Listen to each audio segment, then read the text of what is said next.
Saludos, mi nombre es Luis Ayala, soy médico de urgencias en España, instructor de soporte vital avanzado al trauma, y vamos a hablar durante esta hora sobre el procedimiento que llevamos a cabo nosotros en España junto con los cuerpos de emergencia, bomberos, policías, etcétera, etcétera, todos los intervinientes que están involucrados en la asistencia a un accidente de tráfico.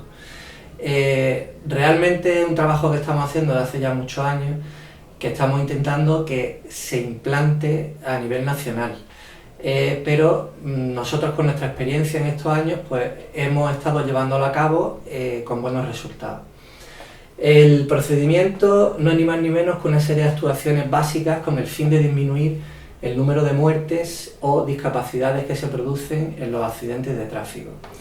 Establecemos una serie de medidas y actuaciones que van encaminadas a garantizar además la seguridad de los equipos que intervienen en la asistencia a un accidente de tráfico.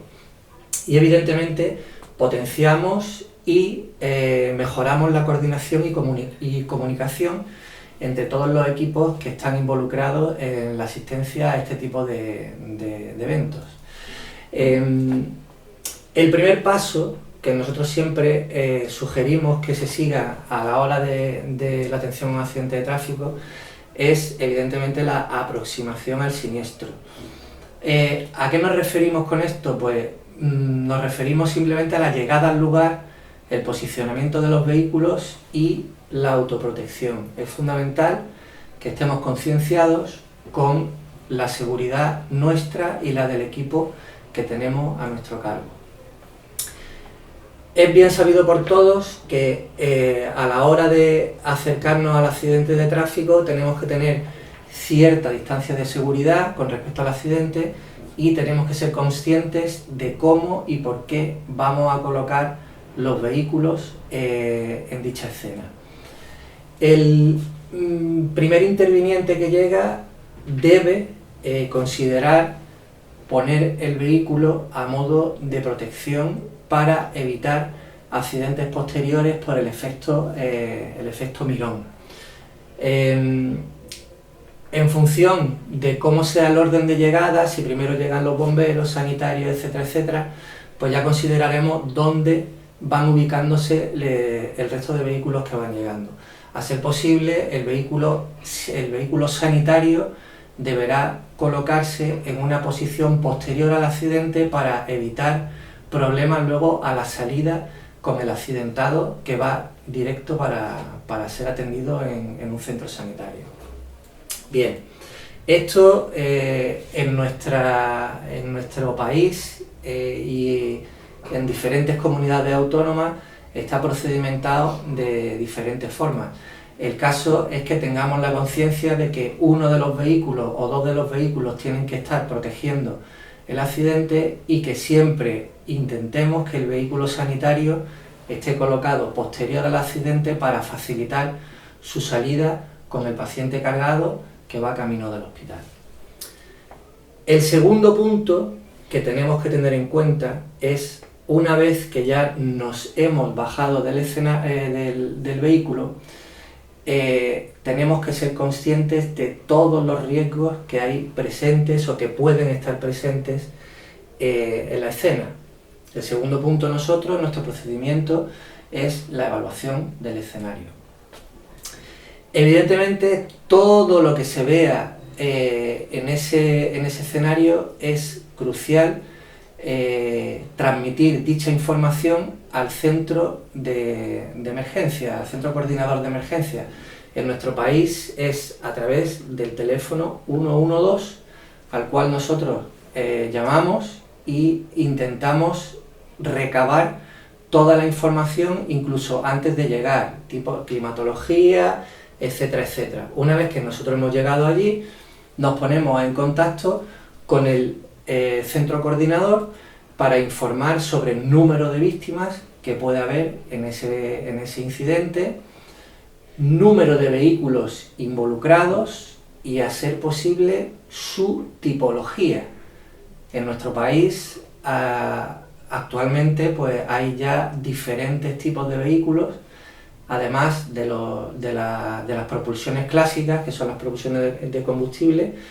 Pues tenemos ya pues propulsiones alternativas, tenemos vehículos eléctricos, tenemos ya en nuestras carreteras vehículos híbridos, tenemos vehículos GLP, que son vehículos que se mueven a través del gas licuado del petróleo, tenemos vehículos de hidrógeno, de pila de combustible, etcétera, etcétera, etcétera. Cada uno de esos vehículos entraña un riesgo diferente. Evidentemente, el vehículo eléctrico entraña un riesgo eléctrico, valga la redundancia, que tenemos que neutralizar antes de intervenir en ese vehículo. El vehículo híbrido mezcla motor de explosión con motor eléctrico, es un vehículo de alta tensión. Los vehículos de hidrógeno pues tienen también su riesgo de deflagración del tanque. Tenemos vehículos de GLP que también llevan, donde llevaban los coches antiguos, llevaban la rueda de repuesto, ahora llevan un tanque de gas. Y si no somos conscientes de que tenemos un vehículo de nuevas tecnologías, pues podemos tener un problema a la hora del rescate. Del mismo modo, pues como he dicho antes, informamos sobre el tipo de climatología al que estamos sometidos, estado de la calzada, presencia de otro tipo de riesgos, si hay otro riesgo eléctrico en la escena, si hay riesgo químico, si hay derrame, etcétera, etcétera. Evidentemente, si se trata de un vehículo de mercancías peligrosas, tenemos que tener bien identificado el panel. En nuestro país es un panel naranja, que tenemos que obtener información del centro coordinador sobre qué porta ese vehículo, identificando ese panel naranja. Bien, una vez que nos hemos bajado del vehículo y hemos proporcionado una información aproximada al centro coordinador, debemos dar una vuelta de 360 grados alrededor de la escena que tenemos delante.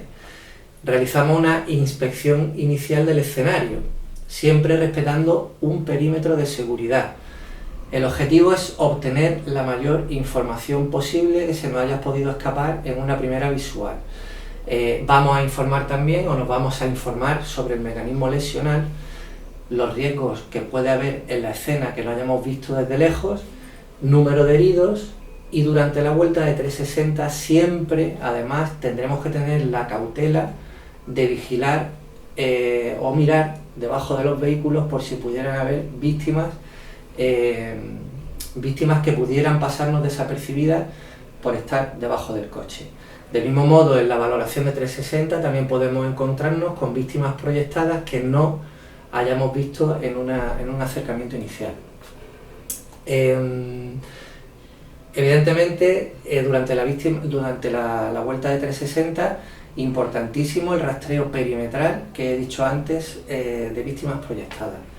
Durante la evaluación de la escena, otra de las cosas que tenemos que tener en cuenta es considerar el mecanismo lesional, teniendo en cuenta que es un accidente de riesgo si presenta ciertas características, como puede ser la presencia del proyectado al que hacíamos referencia antes, nos indica que ha sido un accidente de alta energía.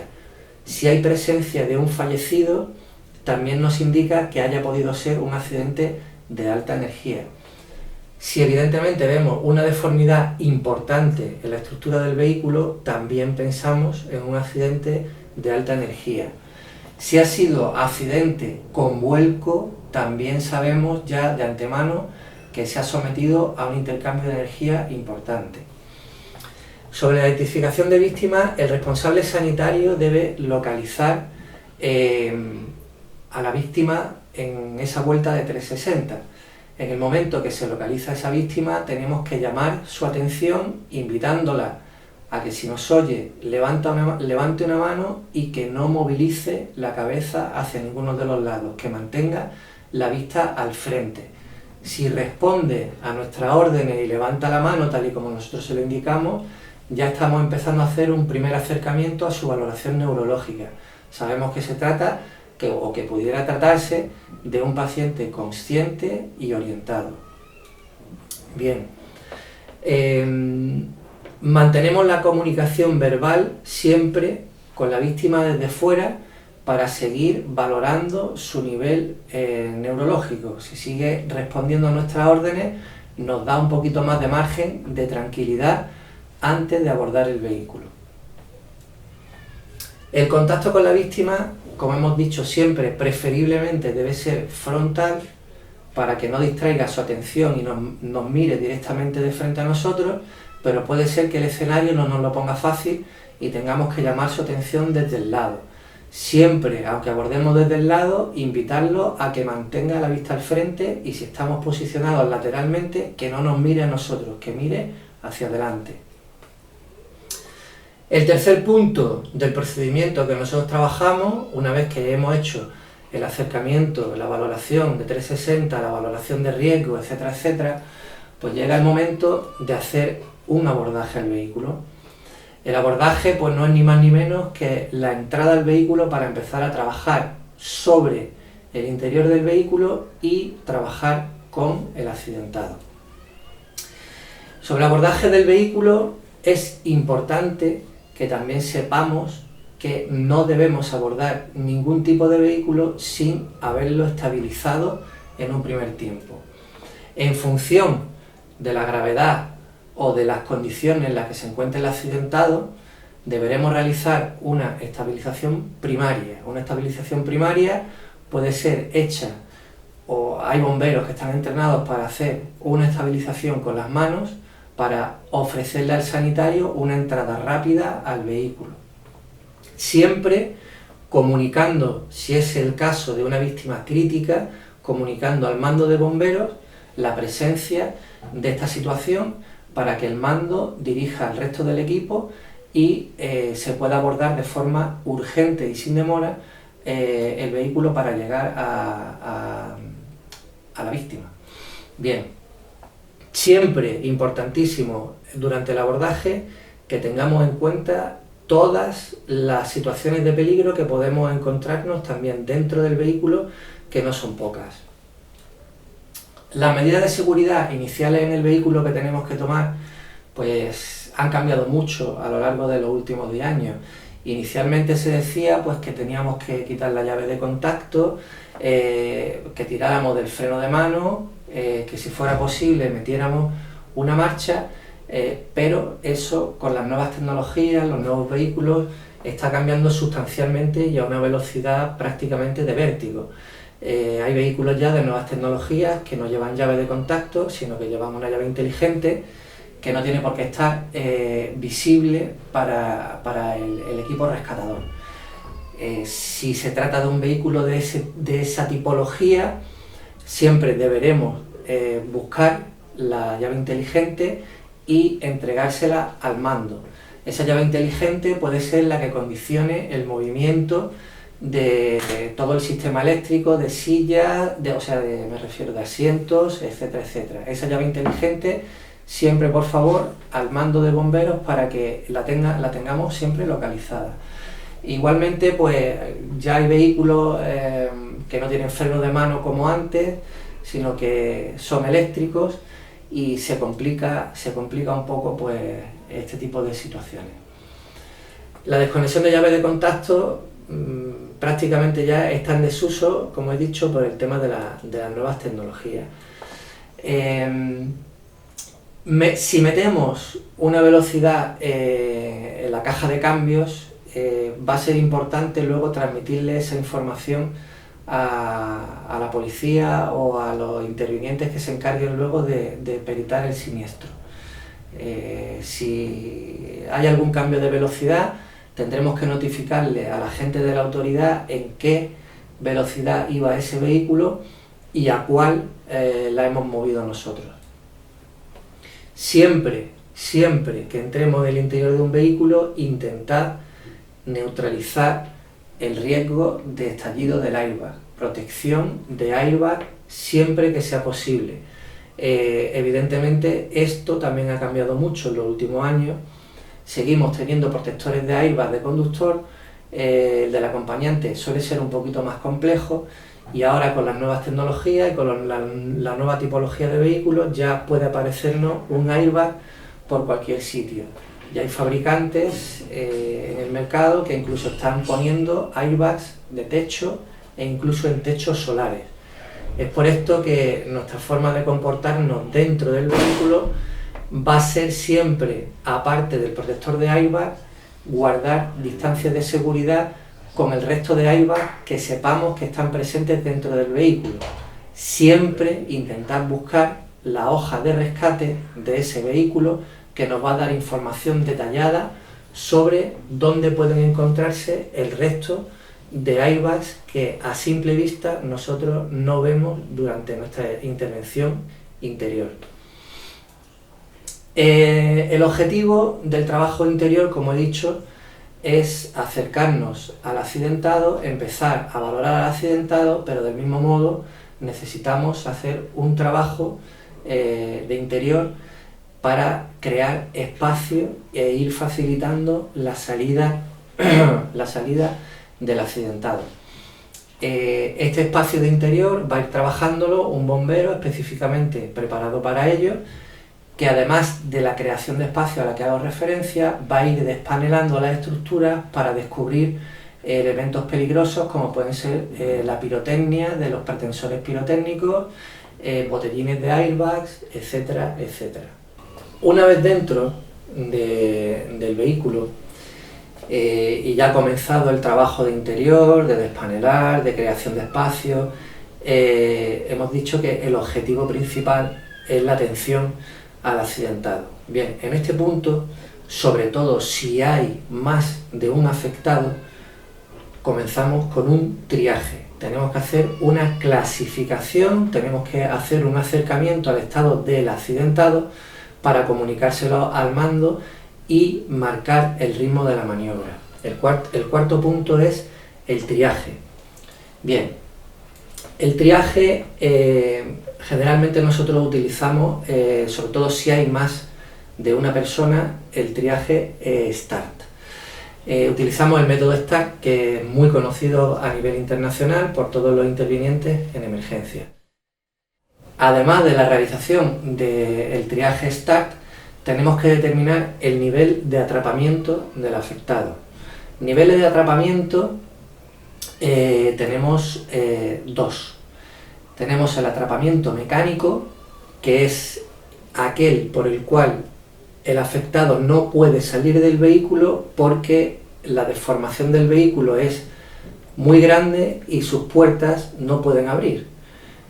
No necesariamente tiene que tener ninguna lesión y del mismo modo pues simplemente se trata de un confinamiento por deformación de estructuras. Es el atrapamiento mecánico. El atrapamiento físico puede ser de dos tipos. Físico 1 es aquel por el cual el afectado no puede salir del vehículo por su propia lesión, por ejemplo, porque tenga un fémur roto o tenga una fractura de tibia y peroné que le impida salir del coche por su propia lesión.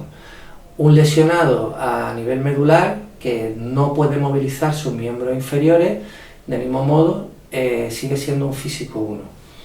El físico 2 es aquel nivel de atrapamiento en el cual, además de existir una lesión, existe un atrapamiento de alguna extremidad por la propia estructura del vehículo, pies en los pedales, chasis que esté comprimiendo el miembro superior, etcétera, etcétera.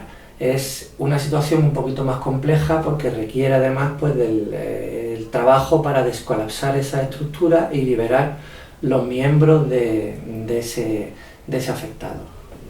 Una vez que hemos terminado el trabajo de interior, tenemos identificado el estado inicial del afectado, debemos consensuar con el mando de bomberos 2 planes de excarcelación. Nosotros le hemos puesto dos nombres, que es el plan de excarcelación víctima estable y plan de excarcelación de víctima inestable. El plan de excarcelación de víctima inestable es el plan que vamos a poner en marcha en caso de que ese paciente esté crítico o su estado cambie a peor. Es una salida, un plan B de emergencia que tenemos que tener consensuado y claro con el mando. De mismo modo, el plan de excarcelación víctima estable es aquel que vamos a llevar a cabo para sacar al afectado en las mejores condiciones posibles y sin agravar las lesiones que tenga ya preexistentes. Generalmente, el plan de excarcelación víctima estable vamos a intentar buscar el ángulo cero para no movilizar su eje cabeza, cuello, tronco en ningún eje del espacio. Generalmente esto coincide con la salida a 0 grados por portón trasero. Por el contrario, el plan de excarcelación víctima inestable o plan de emergencia va a ser la salida que tenga más cercana y más rápida, que suele coincidir con la puerta donde se encuentre el ocupante, aunque esto implique un mayor grado de movilización del eje cabeza-cuello-tronco y tengamos que hacer una rotación de 90 grados para sacarlo.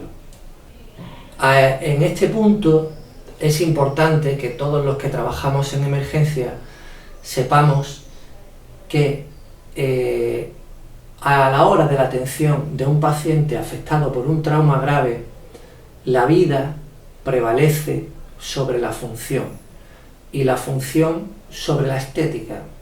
Es por esto que si tenemos que llevar a cabo un plan de excarcelación de emergencia y eso implica alguna lesión secundaria por su movilización, tenemos que tener claro que la vida está por encima de cualquier déficit funcional consecuente de esa decisión que tengamos que tomar en ese momento.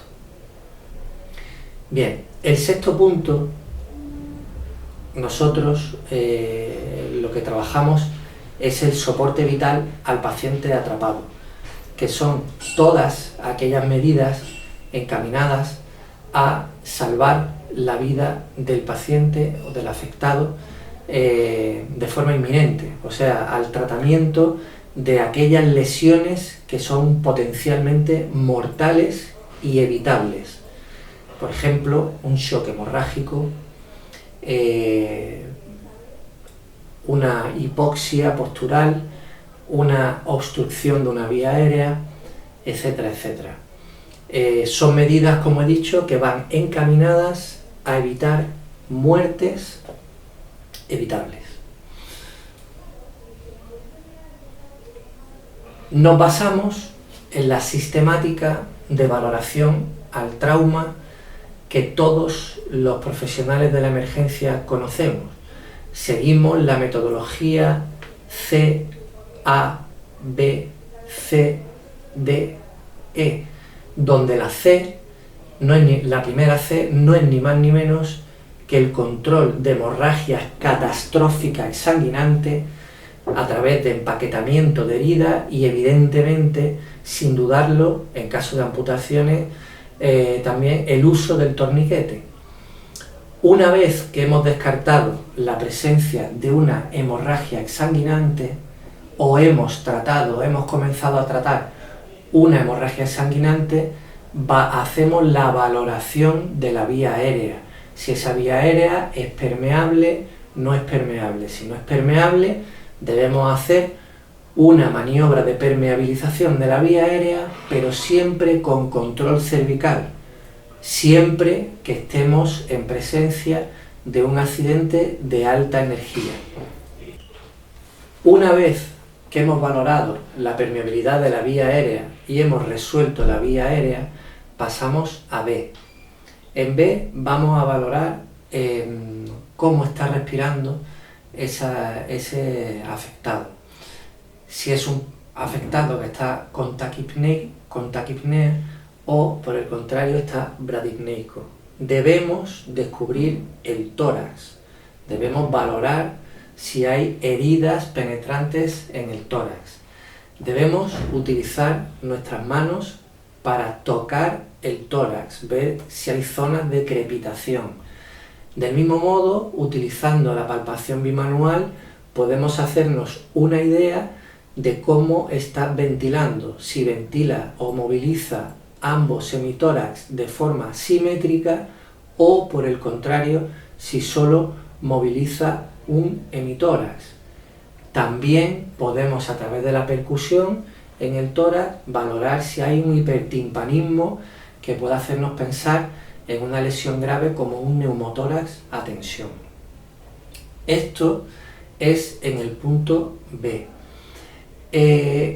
Inicialmente habíamos dicho que valorábamos en C como medida inicial la presencia de hemorragias sanguinantes y debíamos tratarla en el momento con empaquetado de herida y uso de torniquete.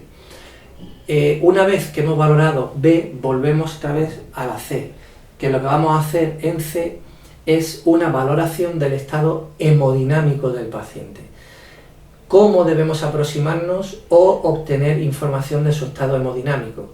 Bien, debemos buscar su pulso, debemos buscar el pulso radial, podemos acercarnos a su pulso central a nivel carotídeo. ¿Y qué información obtenemos ahí? Pues obtenemos si es un pulso rápido, si está taquicárdico, si es filiforme, si es un pulso débil, etcétera, etcétera. Sobre todo la presencia o no de taquicardia. Eso nos puede poner en alerta sobre ya primeros o indicios de que pudiera ser un paciente que estuviera sometido a un shock hemorrágico. Otra cosa que no podemos nunca pasar por alto son los signos externos de shock. Tenemos que valorar si el paciente está pálido, sudoroso y además ya hemos buscado sus pulsos. Mediante la palpación debemos también hacernos una idea si ese paciente además está frío. Si es un paciente pálido, sudoroso, frío y taquicárdico, posiblemente estemos ante la presencia de un paciente afectado por un shock hemorrágico que debemos evacuar inmediatamente. Evidentemente, estableciendo unas primeras medidas de sostén con sueroterapia y, a ser posible, hipotensión permisiva. Debemos tener en cuenta que el estado de un afectado es una situación dinámica. Un paciente que inicialmente podemos pensar que está aceptablemente bien, con el paso de los minutos puede empezar a entrar en una situación crítica. Nosotros debemos estar reevaluando constantemente el estado, sobre todo C, A, B, C, y transmitir esa información periódicamente al mando de bomberos por si hubiera cambios a peor que nos obligara a tener más ritmo en la maniobra y sacarlo lo antes posible con las mayores garantías. Hablábamos de C. Nos hemos aproximado a su estado hemodinámico, hemos obtenido información sobre su estado hemodinámico, hemos tratado problemas en su estado hemodinámico y el siguiente paso que tenemos es la valoración neurológica de discapacidad. Haremos una aproximación AD valorando de forma superficial las pupilas, si son pupilas simétricas, lo que se llama técnicamente pupilas isocóricas, o si por el contrario son asimétricas, pupilas anisocóricas. Del mismo modo, debemos establecer comunicación constante con el afectado y nos hacemos una idea sobre su estado de alerta. Si es un paciente en alerta, consciente, orientado, es un paciente somnoliento, es un paciente estuporoso. Todo esto debemos estar dentro de la valoración neurológica. Evidentemente, en este punto debemos invitar a esa persona a que nos diga si puede movilizar miembros inferiores, si puede movilizar miembros superiores, si tiene sensación de hormigueo en alguno de los miembros y nosotros debemos actuar en consecuencia, ya que podemos tener delante un paciente con un problema medular serio y debemos actuar en consecuencia, sobre todo en la fase de extracción.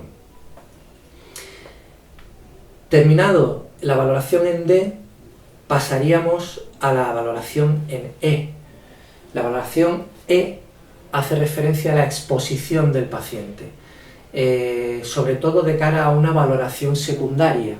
La valoración primaria siempre va dirigida a la detección y tratamiento de lesiones potencialmente mortales y evitables, como he dicho al principio, y la valoración secundaria es aquella en la cual tomamos nota de todas y cada una de las lesiones que presente, desde las más llamativas a las menos llamativas. Hacemos una valoración del paciente de cabeza hasta los pies y tomamos nota de cada una de sus lesiones y las tratamos. Eso es una valoración secundaria. Hemos dicho que estamos en E, exposición. La valoración secundaria solo es posible si exponemos la superficie corporal del paciente, lo desnudamos. Eso solo debe hacerse en entorno controlado, dentro de la unidad asistencial y siempre protegiendo del frío. Siempre protegiendo del frío. La presencia de hipotermia junto a un paciente que pueda estar sometido a un shock hemorrágico multiplica las posibilidades de muerte. Es por esto que en la exposición del paciente solamente en la vía pública, en el rescate en accidente de tráfico, nos vamos a preocupar de protegerlo frente a la hipotermia. No podemos permitir que un shock hemorrágico esté expuesto al frío.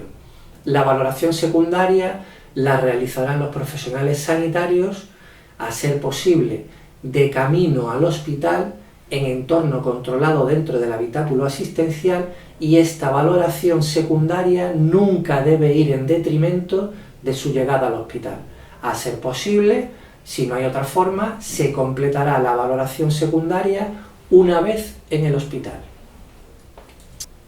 Durante esta asistencia, este soporte vital avanzado al paciente atrapado, debemos tener siempre muy presente, sobre todo si somos nosotros los responsables de tratar a ese afectado, tenemos que tener las medidas de seguridad muy claras y consensuarlas con el mando.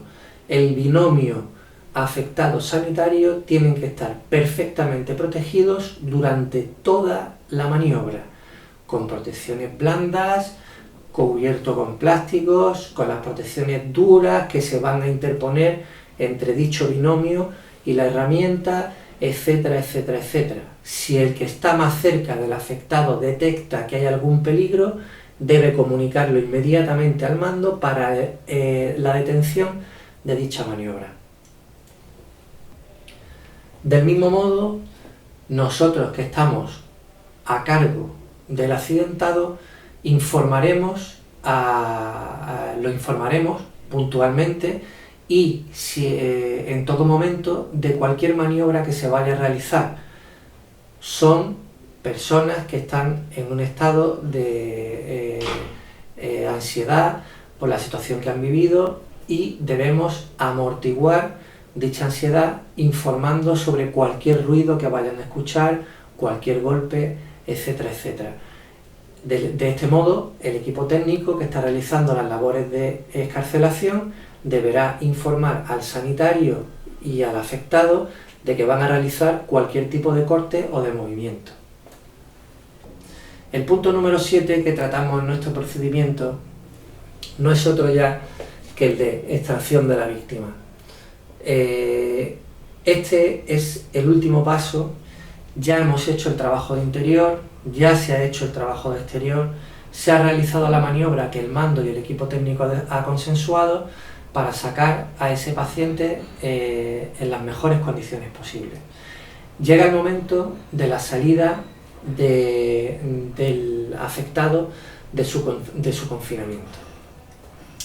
Esto debe estar siempre dirigido por el responsable sanitario, que debe estar colocado siempre en posición cefálica. Debe estar siempre a la cabeza del afectado y debe estar siempre realizando control cervical. El responsable sanitario será el encargado de dirigir la maniobra y de supervisar la colocación del resto del equipo para evitar cualquier tipo de tropiezo o incluso de incomodidad de cualquiera del resto del equipo rescatador. Deberá cerciorarse de que todos están bien posicionados, deberá cerciorarse de que todos están bien colocados y a la voz cantante del sanitario, todos deberán hacer la maniobra que el sanitario considere necesaria. En este punto, el responsable sanitario también deberá tener un control adecuado del propio material. No podemos dejarnos atrás balas de oxígeno, pulsioxímetros, sistemas de sueros, etcétera, etcétera. Es muy común empezar a realizar la extracción del afectado en el tablero y no o perder control del material sanitario. El resumen del procedimiento que acabo de explicar, pues lo dejamos aquí. Este es el esquema que os he explicado en los anteriores minutos.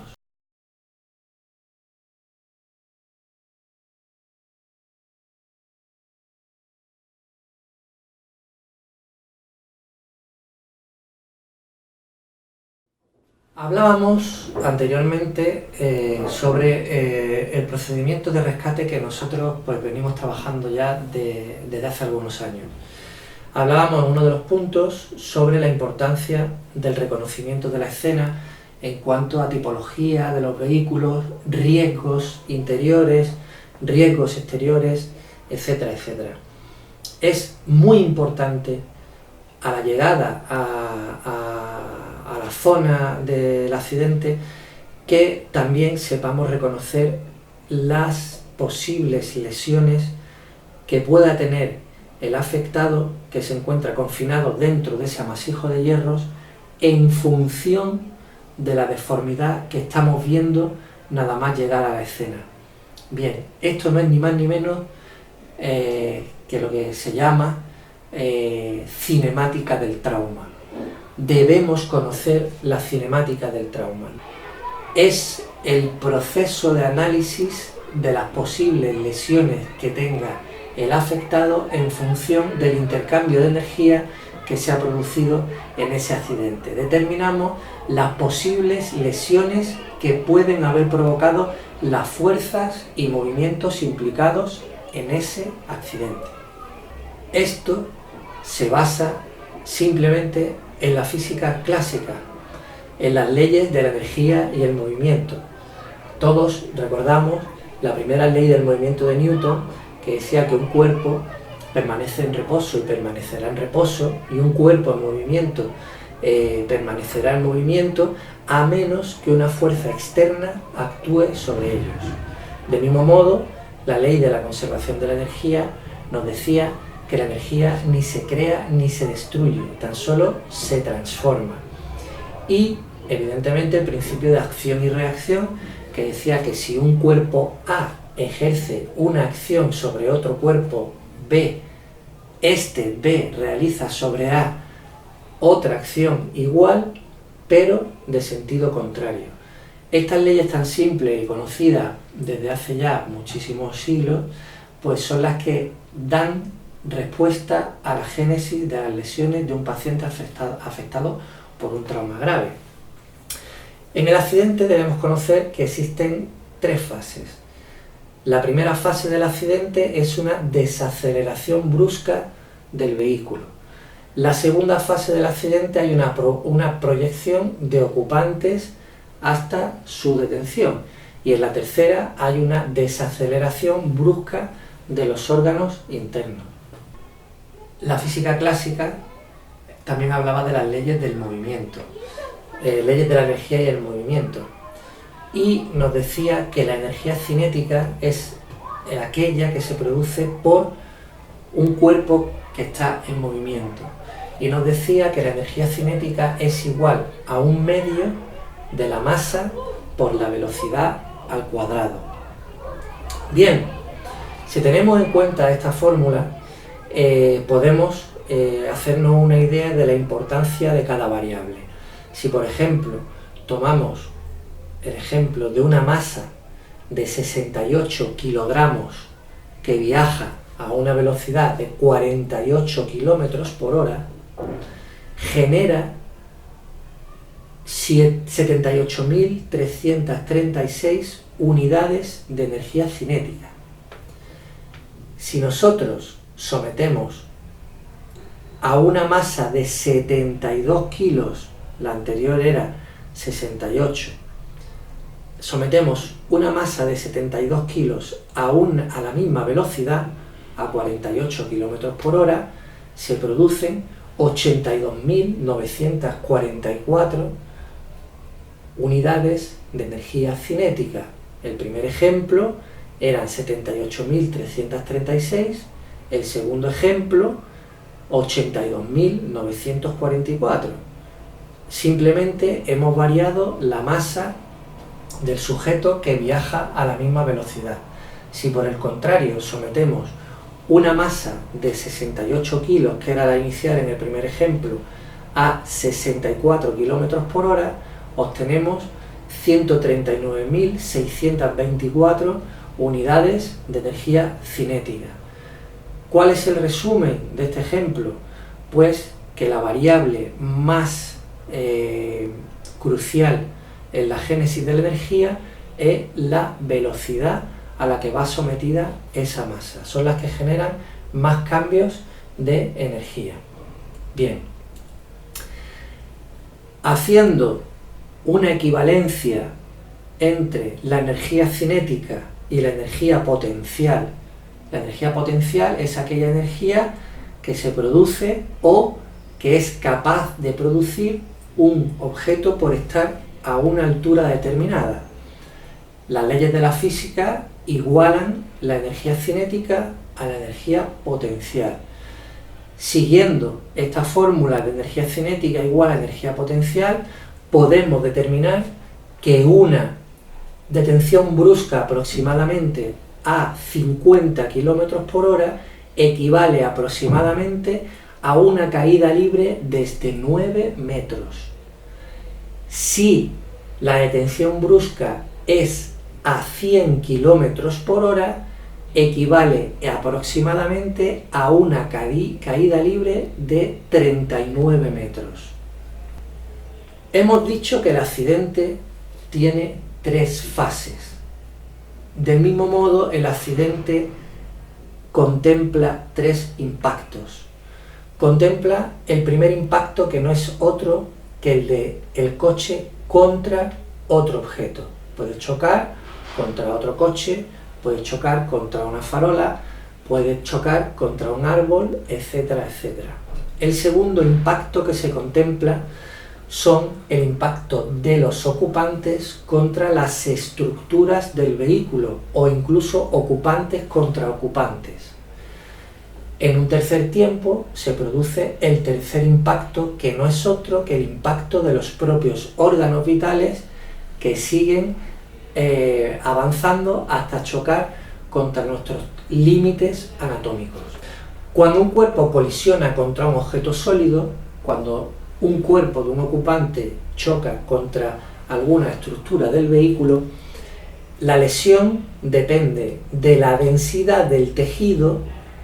No es lo mismo la densidad que pueda tener el hígado a la densidad que pueda tener un húmero. Bien, depende de la densidad del tejido, por tanto, y de la superficie de contacto. No es lo mismo que yo impacte, no es lo misma la lesión que yo me voy a producir si impacta una zona del húmero contra una estructura del coche que si impacta entera mi zona de tórax y abdomen.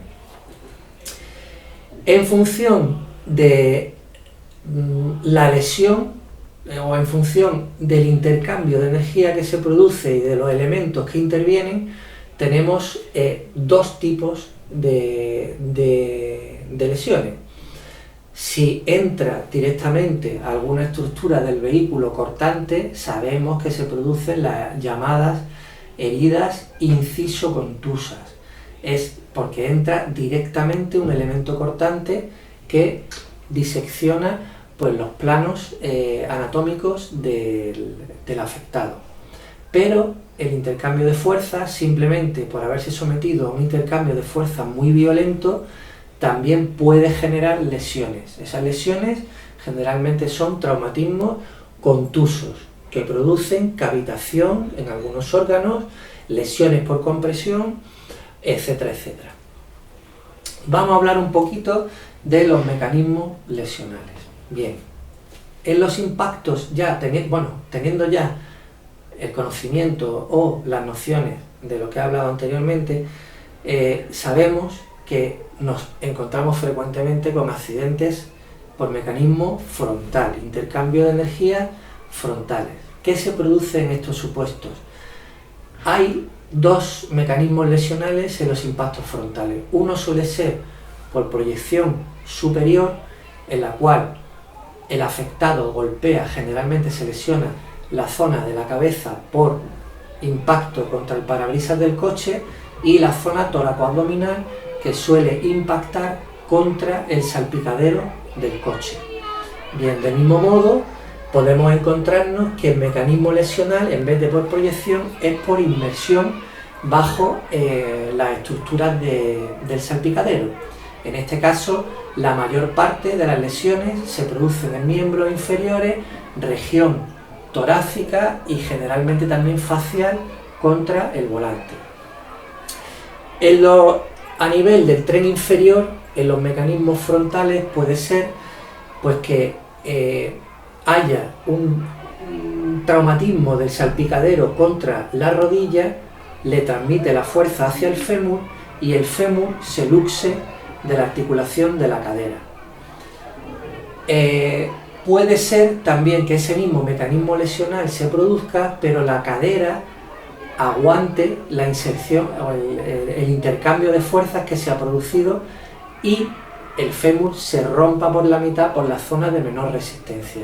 La inserción del fémur en la cadera aguanta, se transmite la fuerza y se parte el fémur por la mitad. Son fracturas, el fémur son fracturas que suelen sangrar mucho. Si el impacto se produce más abajo, en tibia y peroné, la tibia y el peroné avanzan en el mismo sentido que la fuerza y el fémur conserva su posición inicial. Esto puede generar luxaciones de rodilla importantes. ¿Por qué digo importantes? Pues porque suelen ser de alta energía y suelen lesionar, en el mismo modo que al mismo tiempo que avanzan, suelen lesionar la arteria poplitea que pasa por detrás de la rodilla, que también son lesiones que sangran en mucha cantidad. A nivel de cabeza nos encontramos, como he dicho, si el paciente es proyectado hacia arriba, hemos dicho que suele haber lesiones a nivel frontal. A nivel frontal siempre las sospecharemos cuando nos encontremos un parabrisas con una fractura en tela de araña. Eso nos hará pensar que se ha llevado gran parte del traumatismo en la zona frontal o facial. ¿Por qué podemos encontrarnos a este nivel? Podemos encontrarnos fracturas de cráneo. El cráneo puede fracturarse, las esquirlas de la fractura del cráneo pueden lesionar a las estructuras que están detrás, o sea, las estructuras encefálicas, y producir sangrados importantes. No hace falta que se rompa el cráneo para producir un sangrado en el espesor del encéfalo. El encéfalo está dentro del cráneo como si fuera la yema de un huevo. Si nosotros cogemos un huevo y lo agitamos, podemos hacerlo con la suficiente fuerza como para romper la yema sin que se rompa la cáscara. En el cerebro pasa exactamente lo mismo. Un impacto frontal puede lesionar la parte del encéfalo frontal que impacta contra el hueso, y del mismo modo que ese cerebro ha avanzado hacia adelante para lesionarse, lacera los vasos sanguíneos que están por detrás anclados, y producimos un sangrado anterior y posterior por laceración de los vasos que estaban en la parte posterior del encéfalo. Bien, a nivel de cuello, pues a nivel de cuello podemos producir fracturas vertebrales por mecanismo de hiperextensión, por mecanismo de hiperflexión e incluso por mecanismo de compresión directa o de elongación. Las lesiones a nivel de tórax también hay que considerarlas por intercambio de fuerzas. Es muy frecuente, sobre todo si el accidentado ha visto venir el accidente, que realicen un valsalva involuntario en el momento del impacto. Esto es, que cierran la glotis como mecanismo de defensa ante la amenaza que se les viene de forma inminente. Si a ese cierre de la glotis involuntario le sumamos el impacto en el tórax, podemos hacer que ese pulmón estalle como se estalla una bolsa de plástico cuando la inflamos y la soplamos. Puede producirse una hemotora a tensión simplemente porque la víctima ha aguantado la respiración en el momento del impacto y ha recibido un traumatismo con aumento de la presión intratorácica de forma súbita. Se rompe el pulmón como si fuera una bolsa de papel. Tenemos también las conocidas fracturas costales por traumatismo directo contra el salpicadero, suelen ser muy dolorosas. Pero son lesiones por compresión. Bien, tenemos una lesión muy grave por cizallamiento, que no es ni más ni menos que la rotura de la aorta. Puede ser en una colisión en la que el corazón avance hacia adelante por la inercia, la aorta acompaña el movimiento hacia adelante de ese corazón, pero la aorta intratorácica está muy bien anclada a la parte posterior, a la parte del mediastino. El corazón sigue de forma libre hacia adelante, el callado de la aorta sigue al corazón, pero la aorta intratorácica está anclada al mediastino. Se rompería por la zona casi posterior al callado, produciendo un sangrado prácticamente incompatible con la vida en el mismo momento en el que se produce. En el abdomen sucede exactamente lo mismo que he estado explicando por confluencia de fuerzas. En el abdomen sabemos que el techo del abdomen está conformado por un músculo muy finito que se llama el diafragma, un músculo de milímetros de espesor que controla el movimiento respiratorio, como sabemos, y que delimita la cavidad torácica de la cavidad abdominal. Bien, es un punto de baja resistencia. En caso de que haya fuerzas de compresión muy elevadas, ese diafragma puede perder su solución de continuidad y hacer que entren vísceras abdominales dentro de la cavidad torácica, por, como he dicho, mecanismos por fuerza de compresión. En caída en altura nos encontramos también, sobre todo en precipitaciones de coche o en pacientes que se precipitan de una altura, podemos encontrar otro mecanismo lesional por cizallamiento, que no es otro que el avance del hígado un poquito hacia abajo en el momento del impacto. El hígado seguiría su movimiento hacia abajo, pero hay un ligamento, que es el ligamento redondo, que tiene una consistencia mucho más sólida, que no acompañaría ese movimiento del hígado, y lo que haría sería seccionar al hígado como si de un cuchillo se tratase, generando la hemorragia intraabdominal secundaria. Bien, Ahora vamos a hablar del traumatismo espinal. El traumatismo que aparentemente más ha estado preocupando a todos los equipos de emergencia a la hora de la extracción de un accidentado. Desde hace ya un tiempo a esta parte ya no se habla de movilización e inmovilización, sino de restricción del movimiento espinal. Ya son muchos los estudios que avalan que el concepto inmovilización no es correcto, porque dicha inmovilización, para que nos entendamos, puede producir más problemas, sobre todo a nivel respiratorio, al propio afectado. Es por esto que actualmente se está hablando ya de restricción del movimiento espinal, pasando ya a la historia el concepto movilización-inmovilización. Se está recomendando ya en las últimas guías de práctica clínica, en todos los estudios que se están publicando, que no se hagan inmovilizaciones del eje cabeza-cuello-tronco de forma indiscriminada. Se está pidiendo a los profesionales de la emergencia que seamos selectivos a la hora de, valga la redundancia, de seleccionar al paciente que es subsidiario de restricción del movimiento espinal.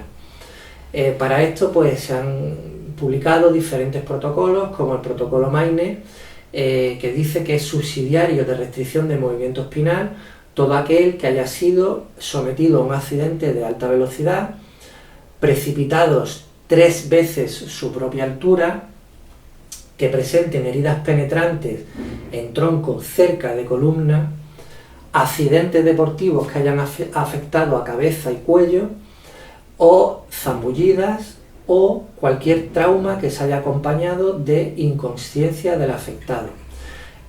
También hay recomendaciones de la restricción del movimiento espinal de la Asociación Nacional de Médicos de Servicios de Emergencia de Estados Unidos, en la que dicen pues que en caso de alteración del nivel de conciencia, en caso de signos de intoxicación, que haya presencia de otra lesión muy dolorosa, lo que se llaman lesiones distractorias, que haya déficit neurológico o dolor espontáneo a la palpación del eje espinal, ese tipo de situaciones tiene que hacernos pensar en colocar la restricción del movimiento espinal. Si no cumple esos criterios, podemos ser más permisivos al respecto. Todas estas nuevas recomendaciones sobre la restricción del movimiento espinal nos puede hacer dudar mucho sobre si aplicarlo o no aplicarlo. En cualquier caso, en caso de que tengamos dudas, aplicaremos siempre la restricción del movimiento espinal. ¿Y cuál es el fundamento de la restricción del movimiento espinal en caso de que tengamos que aplicarla? Bien, pues simplemente mantener la alineación del eje cabeza-cuello-tronco con control cervical bimanual constante, incluso con el collarín aplicado. Se coloca collarín rígido y movilizamos siempre en bloque. El control cervical bimanual podemos hacerlo siempre desde abordaje frontal, podemos hacer abordaje lateral, podemos hacer abordaje posterior o abordaje en decúbito supino. Sobre la colocación del collarín, es muy importante que sepamos que se coloca entre 2 rescatadores. El primer rescatador, que va a estar haciendo el control cervical bimanual, y el segundo rescatador, que va a colocar el collarín. Una vez esté colocado el collarín, deberemos permanecer junto al afectado manteniendo el control cervical bimanual. Recordemos que el collarín evita movimientos de flexo-extensión, pero el movimiento de rotación o de lateralización nos puede complicar la maniobra. Bien, del mismo modo debo recalcar y debo recomendar que si está el collarín aplicado y estamos haciendo control cervical bimanual, por favor lo hagamos de prominencias óseas. No cojamos, no hagamos la restricción, o sea, no hagamos el control bimanual al collarín porque el collarín ya está puesto. Si el collarín está aplicado, nosotros debemos hacer control cervical bimanual de prominencias óseas. O una vez ya tenemos al paciente inmovilizado que estamos tratando en bloque, sabemos que debemos pasarlo a la tabla espinal para su traslado a la unidad asistencial. Siempre mediante técnicas de volteo, técnicas de puente holandés, que todos los profesionales de emergencia debéis conocer. Bien, creo que no he dejado nada en el tintero. Espero que mi exposición haya sido provechosa para todos vosotros y evidentemente os dejo mi correo de contacto aquí debajo para cualquier consulta que queráis hacerme o cualquier sugerencia, aporte o incluso corrección que queráis mandarme. Os mando un saludo desde España y espero que podamos vernos muy pronto. Un saludo a todos.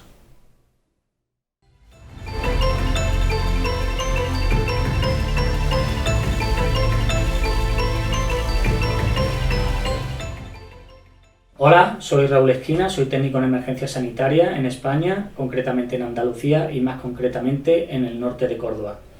Yo voy a hablar del procedimiento de inmovilización y movilización en pacientes pediátricos en accidentes de tráfico.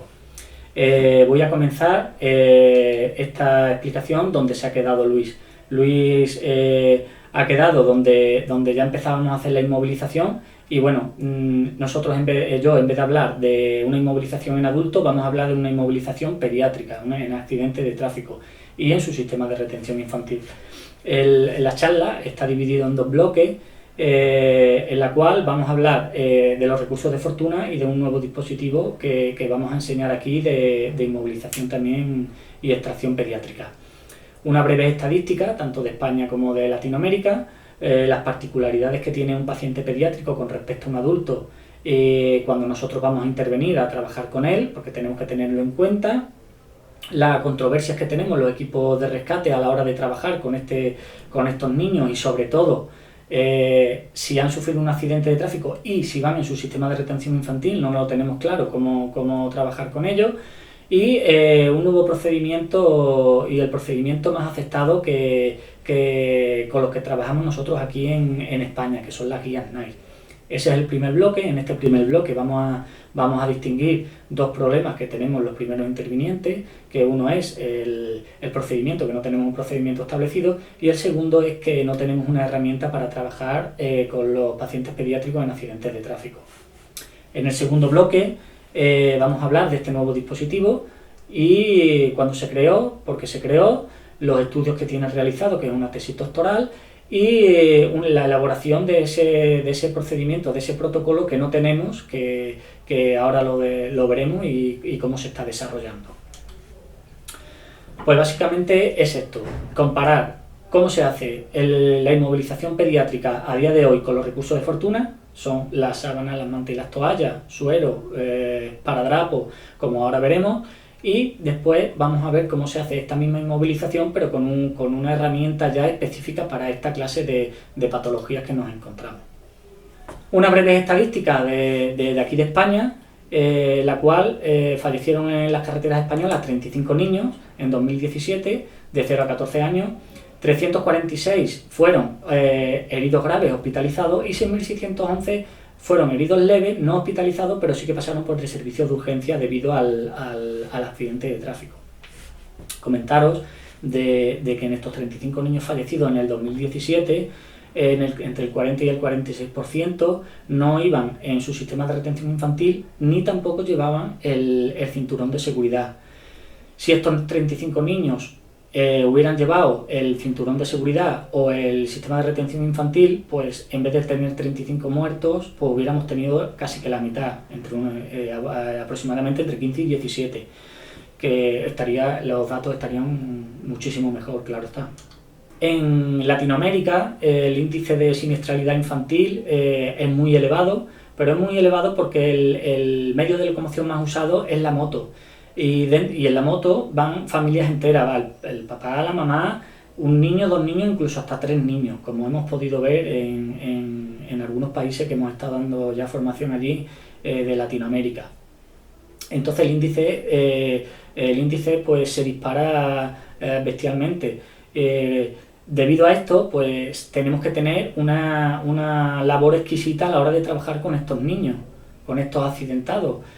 Y bueno, básicamente ahora vamos a ver cómo se haría esa inmovilización con los recursos de fortuna, con el procedimiento que nos marca ahora mismo el protocolo.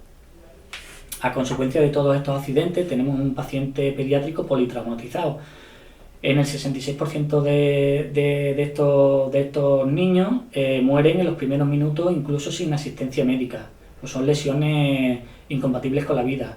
Son lesiones cerebrales, que son traumatismo craneoencefálico severo, son lesiones medulares, disección completa de la médula espinal, y rotura de grandes vasos, que se desangran en pocos minutos.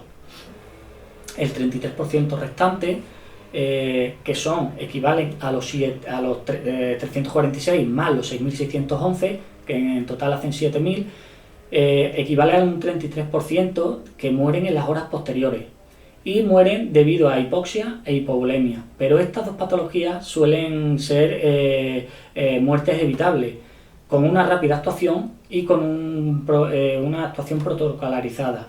Con una rápida actuación no lo dudo, porque en el momento en que nosotros recibimos la llamada nos ponemos manos a la obra muy rápido y el tiempo de respuesta es muy rápido, pero sí que es verdad que protocolarizada no lo tenemos tan claro como vamos a ver ahora un poquito más adelante, y sobre todo si el niño se encuentra en su sillita. El paciente pediátrico presenta unas particularidades con respecto al adulto que a la hora de trabajar con ellos en un accidente de tráfico o en un politrauma en general, nosotros los primeros intervinientes tenemos que tener en cuenta. He puesto 4, las 4 más significativas, y bueno, básicamente el niño hasta los 4 años está desproporcionado. Su cabeza pesa el 30% de su peso corporal. ¿Qué es lo que pasa? Que en un accidente de tráfico, al tener la cabecita más grande, pues todos los traumas, todos los golpes, y la mayoría de los golpes irán a esa zona, lo que es la cabeza. En la diapositiva anterior hemos dicho que la primera causa son lesiones cerebrales, traumatismo craneoencefálico severo. Aquí lo demostramos, y es por eso, por la cabecita que la tiene mucho más grande, está desproporcionado. Tiene una mayor flexión en la zona cervical. Su musculatura, su tono muscular no lo tienen desarrollado, ni tampoco el óseo. Entonces, pues en un accidente de tráfico, el latigazo cervical para ellos es muchísimo más pronunciado que en un adulto. De ahí que tenga disecciones completas de lo que es la médula espinal, que ya lo hemos dicho anteriormente, que era la segunda causa de muerte. Tienen un mayor riesgo de obstrucción de vía aérea. La vía aérea la tiene muchísimo más pequeña que un adulto. En el momento que cualquier cosita se le mete en la boca, hace una obstrucción, hace una parada respiratoria, y añadido al accidente de tráfico, pues la complicación se nos va aumentando. Tienen un alto riesgo de lesiones en órganos internos. Tienen los mismos órganos que nosotros, el mismo número de órganos, pero su cuerpo, al ser más pequeñito, están más concentrados. ¿Qué es lo que pasa con esto? Que al recibir un trauma, un golpe, a ellos le afecta a varios órganos, siendo la lesión mucho mayor que un adulto, que recibe el mismo golpe en la misma zona y solamente afectaría a un órgano. Por eso, nosotros a la hora de trabajar con los pacientes pediátricos en un accidente de tráfico tenemos que tener todas esas particularidades en cuenta.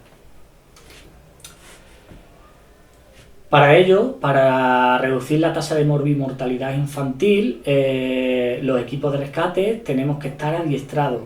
¿Qué es lo que pasa en este momento? Que la formación que nosotros recibimos para accidentes de tráfico es toda en adultos. En pacientes pediátricos no recibimos apenas formación hasta ahora.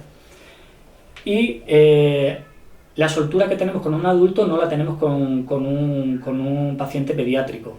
Y eso hay que intentar eliminarlo. Tenemos que seguir unas pautas ordenadas. No las tenemos. Si va en la sillita, Si nos lo encontramos dentro de la sillita, ¿qué hacemos? ¿Lo inmovilizamos en la sillita? ¿Lo sacamos de la sillita?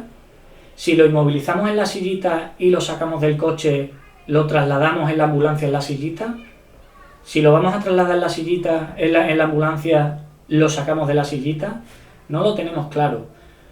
Al contrario que un adulto. A un adulto, desde el momento que llegamos al accidente, sabemos qué es lo que tenemos que hacer. Y es debido a que no tenemos un protocolo establecido para eso. No tenemos material adecuado para esta clase de pacientes. Todo el material que tenemos es de adulto. Incluso el collarín pediátrico que tenemos es grande para un niño recién nacido, aproximadamente hasta una edad de 6-7 años. Nosotros no tenemos collarines para ese rango tan pequeño de edad. Y no tenemos un criterio unificado, incluso hasta dentro del mismo país. Aquí en España, yo me he puesto en contacto con varias provincias de aquí de España, y cada servicio lo hace de una manera diferente. No tenemos ese criterio unificado. Vamos a intentar de eliminar eso. Ya hemos descubierto los dos problemas. Uno es que no tenemos una herramienta adecuada para trabajar con ellos, y otra es que no tenemos un procedimiento establecido para trabajar también con este tipo de pacientes, que con un adulto sí lo tenemos. Como hemos dicho, hay una gran controversia en los accidentes de tráfico con pacientes pediátricos, tanto a nivel de los servicios de emergencia extrahospitalarios como hospitalarios, y a nivel también mundial. Aparte de España, me he puesto en diferentes países de Europa, casi todos de Europa, Francia, Alemania, Italia, Bélgica, y dentro de esos países tampoco lo tenían claro de cómo se hacía. Cada uno lo hace a criterio en el momento en el que se encuentra al niño en el accidente. Creen que en ese momento se debe de sacar de la sillita, pues se saca de la sillita. Otro cree que no lo debe de sacar de la sillita y lo hace de esa manera. Entonces no tenemos ese criterio unificado. Eso se debería de erradicar, se tenía que establecer. Los servicios de emergencia debemos de hacer una labor exquisita a la hora de trabajar con un paciente pediátrico, mayor aún que un adulto. Como vemos aquí en la foto, tenemos un accidente de tráfico en el cual viajaba una mamá y un niño. Veis que la mamá está inmovilizada en una tabla larga de rescate, vemos que tiene su collarín puesto y vemos el arnés tipo araña. Está inmovilizada como en los protocolos nos manda, una inmovilización completa. Y ahora fijaros cómo están tratando al niño. No tiene el collarín, no tiene ni siquiera bien hecho el control cervical bimanual, están como si el niño, por ser niño, no pasa nada que esté así. El niño ha sufrido el mismo accidente que la mamá, y fijaros cómo lo están tratando. Es más, en un triaje, en este accidente de tráfico, hay que hacer un triaje, y el primero que hay que atender es al niño, y después a la mamá. Y cosa que en esta foto, pues como veis, se está atendiendo al revés. Otra foto más. Esto fue en España, en febrero, un accidente de tren, en la cual están sacando los equipos de rescate, los primeros intervinientes, están sacando a un niño del vagón. Fijaros cómo lo tienen, cogido en brazos. No sabemos las lesiones internas que puede tener ese niño. Ni siquiera tiene el control cervical hecho. Eso con un adulto no se haría. Ese equipo que ha ido a asistir al accidente de tren, si se encuentra un adulto, lo primero, le pondrían un collarín, lo pasarían a la tabla, y desde el tren hasta la ambulancia, que es lo que están haciendo estos compañeros, iría inmovilizado en una tabla. Y ahora aquí, con un niño, como es un niño, pues nada, lo cogemos en brazos y nos lo llevamos. A lo mejor en este traslado le estamos haciendo más daño, le estamos creando lesiones secundarias por esa mala manipulación que estamos haciendo en ese traslado. Imaginaros de que este compañero se tropieza y cae con el niño, cae encima del niño y le genera otra nueva lesión. Eso no podemos permitir que estas cosas sigan pasando. Tenemos que tener el mismo criterio a la hora de trabajar con un niño que con un adulto. Nosotros, de todos los procedimientos que nos hemos leído, el más aceptado para nosotros en accidentes de tráfico son las guías inglesas 9 del 2016 y que nos aconseja utilizar al niño en su propio asiento siempre que se pueda y rellenando los huecos anatómicos para restringir el movimiento espinal. Nosotros lo que deberíamos de hacer es el control cervical bimanual, claro está, uno haría el control cervical bimanual y el otro rellenaría huecos anatómicos entre el niño y la estructura de la silla. ¿Con qué se haría? Con los llamados recursos de fortuna. Sábanas, toallas, mantas, esparadrapos, suero, todo lo que tengamos en nuestra unidad para poder rellenar todos estos huecos. Ahora lo veremos. Posteriormente, extraer del vehículo al niño en su sistema de retención infantil, en su sillita, siempre que se pueda, si la estructura de la sillita lo permite. Si la estructura está rota, no se puede inmovilizar al niño dentro de la sillita, se sacaría directamente. Pero si la estructura de la sillita lo permite, se inmovilizaría dentro de la sillita. Y se extrae inmovilizado, como ahora vamos a ver, como estamos viendo en la foto, se extrae del vehículo inmovilizado en su silla. Y una vez que lo hemos sacado del vehículo, lo pasamos, tenemos que sacarlo de la sillita y pasarlo a un colchón de vacío, a un body espinal o a una férula de vacío de miembro inferior, de adulto. ¿Cómo? Haciendo el control cervical, haciendo el movimiento en bloque, se sacaría en dirección cefálica y se pasaría a uno de estos 3 dispositivos que he dicho anteriormente. Y se inmovilizaría y se haría el traslado en la ambulancia fuera de su sillita. Aquí lo vemos. Tenemos la foto de la izquierda, vemos que ya está inmovilizado con los recursos de fortuna, con sábana y tiene 3 puntos de sujeción con esparadrapo. Una vez que lo hemos inmovilizado dentro del coche, del vehículo, se corta el cinturón o se quita el isofix y se gira 90 grados y se saca del vehículo. Y una vez que se ha sacado del vehículo, como está en la última foto, la foto de la derecha, vemos que está metido en el freno, en el body espinal, como queréis llamarlo, se abrocha y se hace el traslado tal como viene en la foto. Pero fijaros si el médico, en este caso, aquí en España, tiene que hacer una valoración secundaria, una reevaluación. Nosotros no vemos nada del niño, no vemos el cuerpo, no vemos nada, no podemos hacer una valoración exhaustiva. Eso no se debería de hacer así, pero bueno, realmente es como mandan los protocolos y hay que hacerlo así. Aquí viene un vídeo, este vídeo es alemán, de formación interna de una empresa, y lo que básicamente hacen es lo que dicen las guías NICE, inmovilizar al niño dentro de la sillita con los recursos de fortuna. Aquí lo veis. Y yo lo voy a hacer aquí también.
la inmovilización del niño, rellenaríamos huecos anatómicos.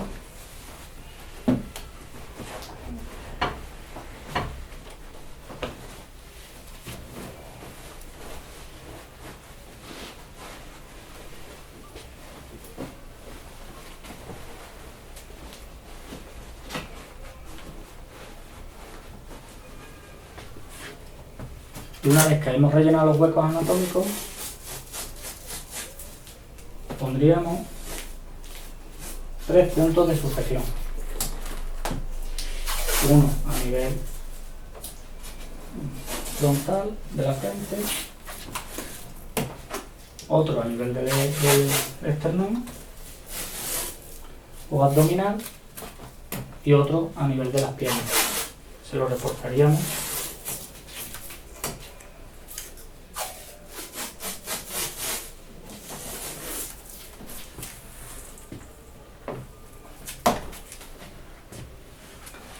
Así haríamos la inmovilización según las guías NICE y así es como se debería de hacer.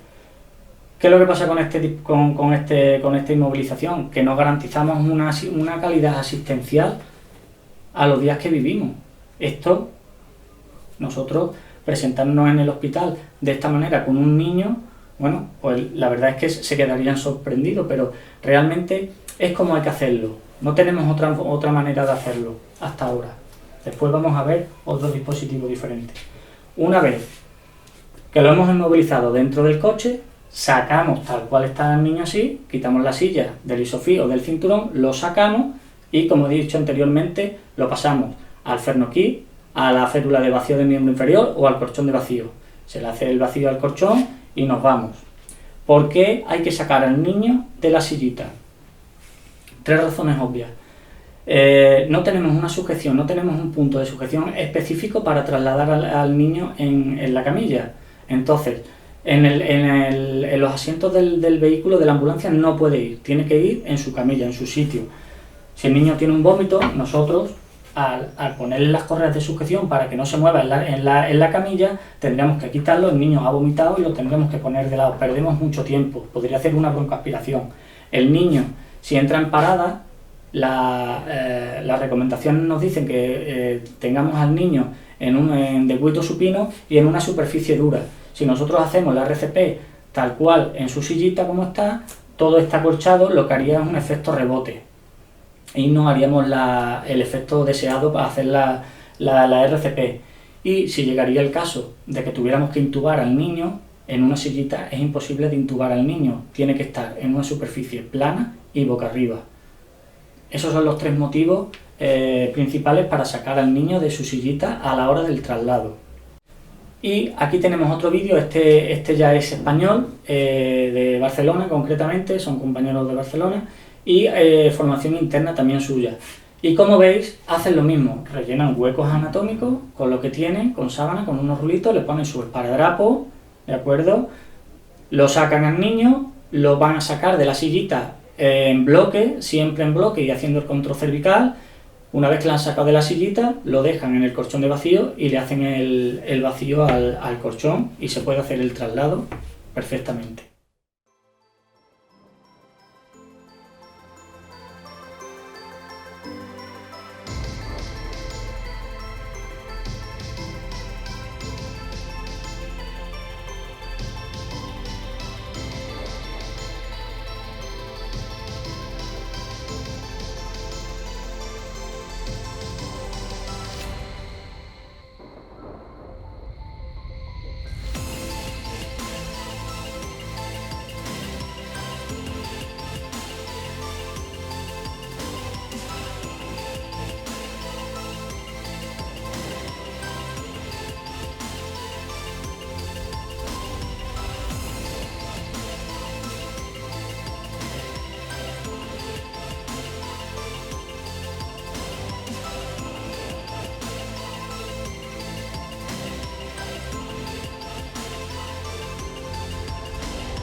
Tenemos un dispositivo aquí en España ya probado y testado, y con lo cual vamos a intentar eliminar los recursos de fortuna y empezar a trabajar con este nuevo dispositivo.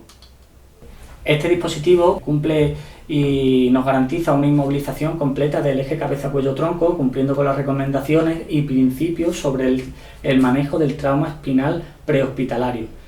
Y también dota a los servicios de emergencia, a los primeros intervinientes, de una herramienta para trabajar con ellos.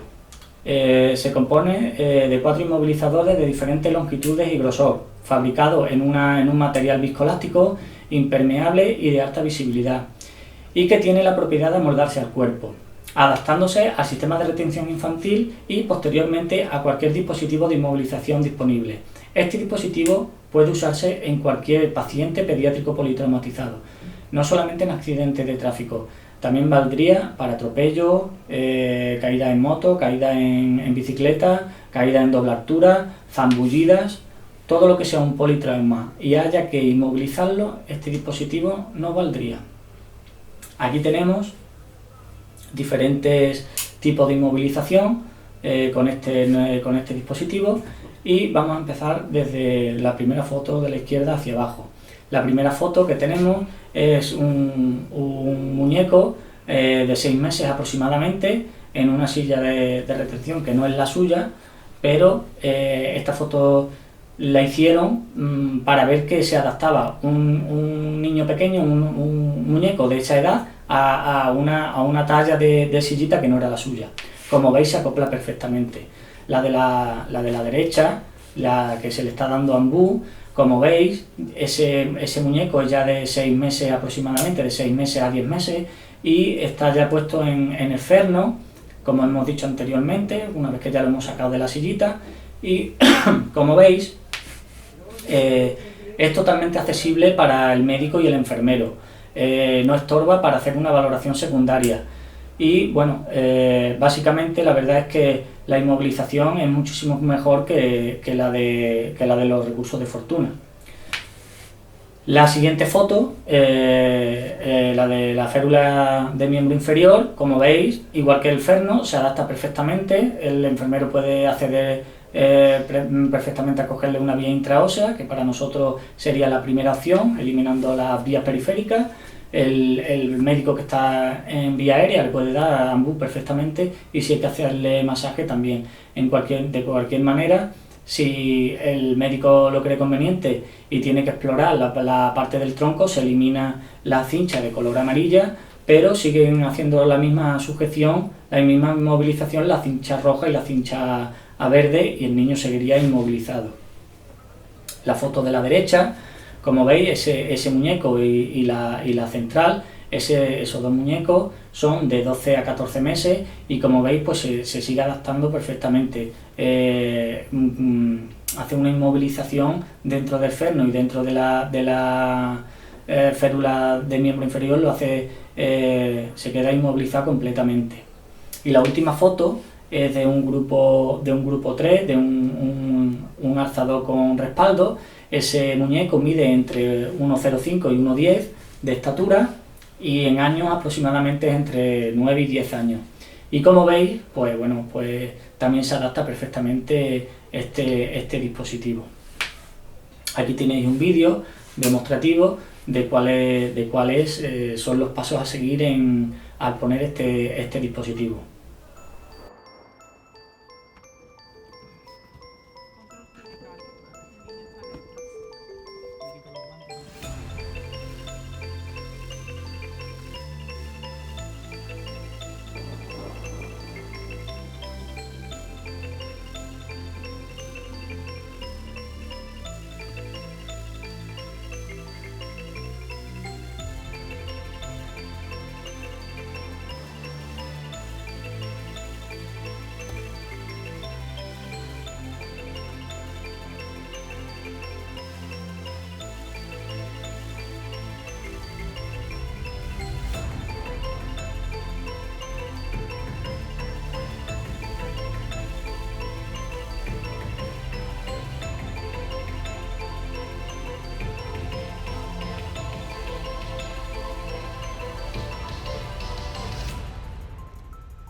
Aquí tenemos otro pequeño vídeo de un simulacro que se hizo aquí en España, en Almería, y fue una de las situaciones más difíciles en que nos podemos encontrar, un vuelco total. Y como veis, los bomberos son los que lo ponen, y como vais a ver a lo largo del vídeo, que es cortito, se queda perfectamente inmovilizado el niño, incluso hasta en esta postura, boca abajo. Hace una revisión del perímetro. Como veis, descartar el vehículo, una actualización primaria. Los compañeros que van a estar dentro a rescatar a TV.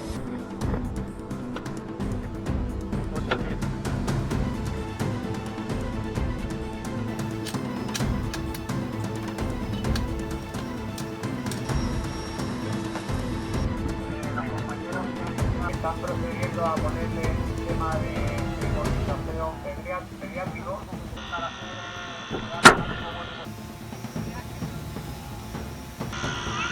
por los dos compañeros que están dentro, con unas lágrimas o una batería.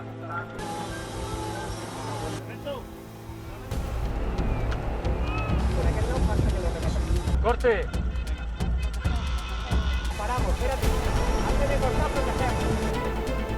Va para allá, va para allá. Vamos, está inmovilizado. Me queda con la cosa.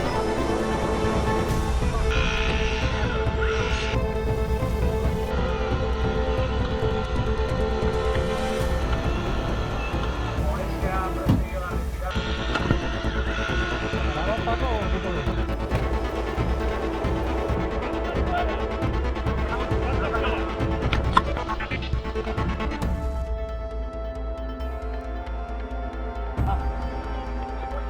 El bebé que está abierto para allá.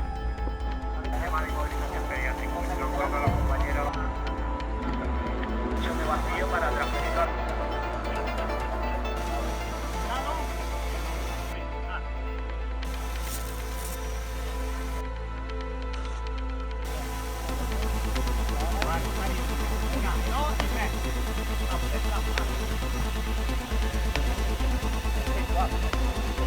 Se ha sacado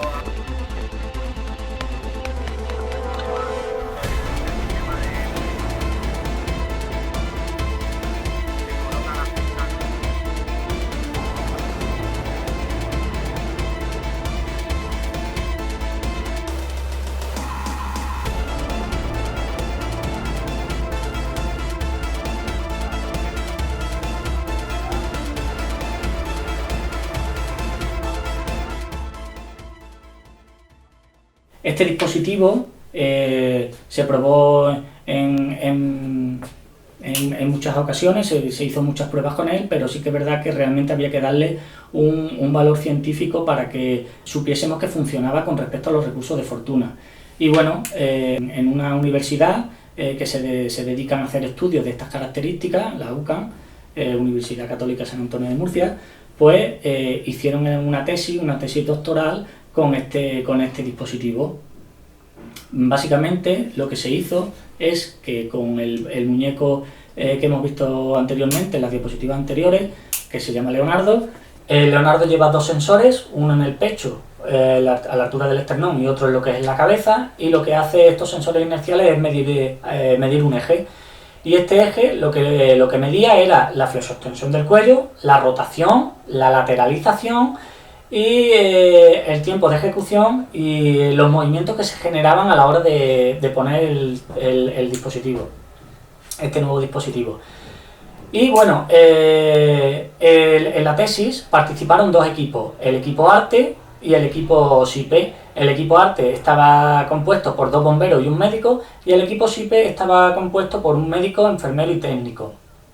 En la simulación se hicieron 30 simulaciones cada equipo.